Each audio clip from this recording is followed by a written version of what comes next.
तुम्ही सगळ्यांनी चव्हाण बाबांना पाहिलं असेल जवळ सगळ्यांनी पाहिलं. जो काळ जुना आहे 15-20 वर्षाचा ते नवीन साधक नसतील काही, तेव्हा गोठीला मेळा व्हायचा. गोठीला खरं मेन ठिकाण कोण राहायचं पहिलं गोठीला.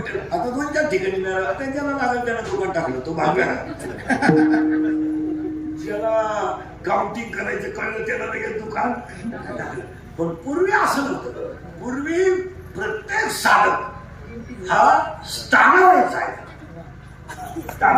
आणि मग तिथं गेलो चव्हाण बाबाकडं. मग त्या साधकांच्या मी अवस्था व्हायच्या.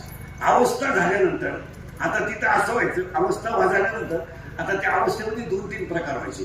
काही माणसं तमोगुणी असायची, काही माणसं सत्वगुणी असायची आणि काही माणसं रजगुणी असायची.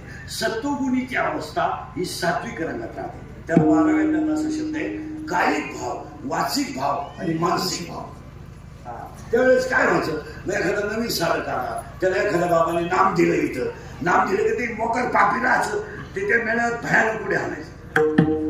आपल्याला असं वाटतं त्याची अवस्था झाली. तसं नाही. त्याच्याकडं चव्हाण बाबांनी कृपादृष्टीने पाहिलं का त्याची ती पावर कमी व्हायची. त्याच्या बऱ्याच जणांना अनुभव असतो नाही